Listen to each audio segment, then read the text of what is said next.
वैसे तो एक सच्चा समाज सेवी कभी भी मान सम्मान का मोह नहीं रखता, लेकिन किसी ने अगर समाज के लिए अपनी जिंदगी दांव पर लगाई हो और प्रशासन और सरकार ऐसे लोगों को भूल जाए तो कहीं ना कहीं मन में टीस तो रहती ही है।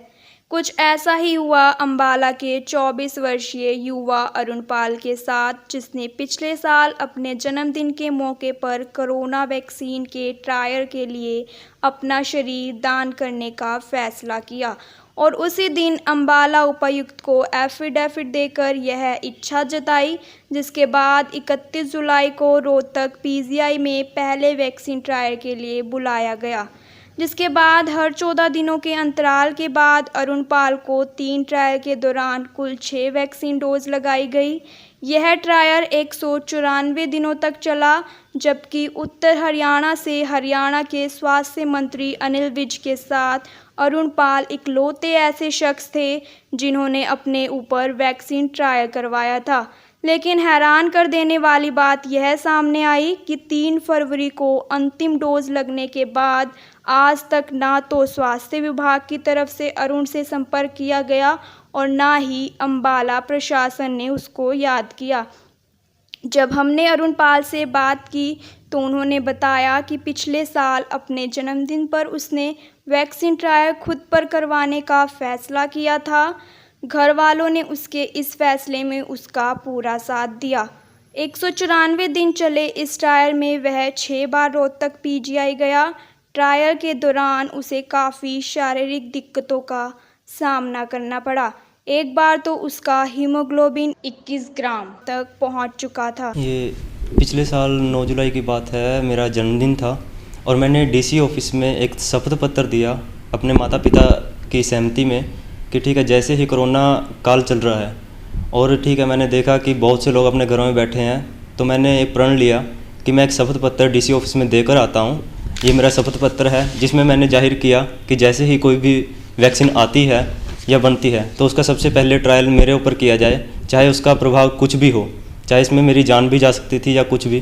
तो उसके लिए ठीक है, मैंने अपना शपथ पत्र दिया और 31 जुलाई को मेरे पास कॉल आई डॉक्टर की पीजीआई रोहतक से और उसके बाद मेरे ऊपर ठीक है 31 जुलाई से लेके 3 फरवरी तक लगातार 194 दिन के ट्रायल होते गए, जिसमें डोज भी लगी और मेडिकल भी होता गया।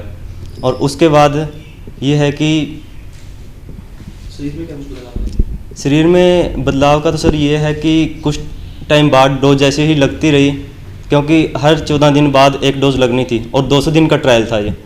तो इससे क्या था सर, शरीर में कि अपना एचबी मेरा बहुत बढ़ गया, 21 एचबी आ गया था मेरा, क्योंकि नॉर्मल बंदे का होता है 10 या 11 के आसपास होता है, तो 21 आ गया था। तो उसके बाद बहुत सी प्रॉब्लम है, ब्लड भी बहुत गाढ़ा हो गया था। तो यह है कि धीरे धीरे उसको ठीक होता चला गया और अभी नॉर्मल हूँ मैं। तो हरियाणा से कितने लोग गए थे अंबाला? हरियाणा से सर, हरियाणा से अगर बात लगाएं हम तो लगभग 200 लोगों के ऊपर ये ट्रायल हुआ है। और नॉर्थ हरियाणा से अगर हम बात करें, और नॉर्थ हरियाणा से एक मेरा नाम है और एक माननीय अनिल विज जी, होम मिनिस्टर हरियाणा, अंबाला से हम 2 लोग हैं जिनके ऊपर ये वैक्सीन ट्रायल चला है। तो उसमें ट्रायल आपने करवाया तो डर नहीं किसी प्रकार का लगा? सर, डर की ये बात है कि ऐसा है कि मुझे सेवा की भावना थी और डर की जहाँ बात आ जाती है तो वहाँ सेवा भावना से लोग पीछे हट जाते हैं। मुझे ये था कि ठीक है, मेरा जन्मदिन है और मेरी खुद दिली इच्छा थी कि इसमें अगर मेरी जान भी जाती है तो जाए, उससे दुनिया का भला हो रहा है। और मुझे कोई भी ऐसा डर नहीं लगा कि इसमें मेरी जान जाएगी या कुछ भी होगा मुझे, बट मुझे एक था कि हाँ, देश सेवा करनी है और कुछ नहीं बस। हाल में ही अंबाला जिला प्रशासन द्वारा कोरोना काल में काम करने वाले सामाजिक संस्थाओं को सम्मानित करने के लिए कार्यक्रम रखा गया था, जिसमें अंबाला के उपायुक्त विक्रम सिंह ने शिरकत की थी। लेकिन कोरोना को लेकर फ्रंट लाइन पर आकर अपने जीवन को जोखिम में डालने वाले युवा को जिला प्रशासन भूल गया। अरुण पाल का कहना है कि उन्हें इस कार्यक्रम का कोई भी न्योता नहीं मिला था। उस दिन मेरे पास मेरे कई दोस्त, रिश्तेदारों व सामाजिक संस्थाओं का फ़ोन आया कि मुझे कार्यक्रम में क्यों नहीं बुलाया गया है। मेरे पास उनको देने के लिए कोई जवाब नहीं था। मुझे इस प्रकार का जो ये कार्यक्रम हुआ है, इसका मुझे एक भी कोई फ़ोन या कॉल, एक भी न्योता नहीं था। इस बारे में मुझे इन्फॉर्मेशन कुछ नहीं थी। एक्चुअली क्या हुआ कि मेरे जो फ्रेंड सर्कल था, दोस्त थे, रिश्तेदार थे, कुछ ऐसी संस्थाएं थी जो मुझे जानती थी, उनका मेरे पास कॉल आया कि अरुण ये कोरोना योद्धा समारोह हो रहा है, सम्मानित किया जा रहा है और आप कहाँ पे हो। तो उस टाइम पे मेरे पास कोई ऐसी इन्फॉर्मेशन नहीं थी, ना मुझे वहाँ पे बुलावा आया था कि मैं वहाँ पे जाता। इससे की समस्या नहीं, ऐसा है कि कोई भी समाज सेवी, जो सच्चा समाज सेवी होगा, वो कभी भी किसी सम्मान का भूखा नहीं होगा। सबसे बड़ी बात ये है कि वो किसी सम्मान का भूखा नहीं होगा। और रही बात, मैं प्रशासन से और सरकार से यही अपील करना चाहता हूँ कि अगर कोई भी मानवता भलाई का कार्य कर रहा है, इंसानियत के लिए ठीक है काम कर रहा है, सेवा कर रहा है, तो उसको सम्मानित करना चाहिए, ताकि उसको देखकर उसके साथ ठीक है 10 लोग और जुड़ें, ताकि ये कड़ी आगे से आगे बढ़ती जाए और एक ऐसी चैन तैयार हो जाए कि हमें ठीक है कभी भी किसी के आगे हाथ ना फैलाने पड़े, और कोई भी आपदा आए एकदम से हमारे पास टीम तैयार हो उस आपदा से लड़ने के लिए।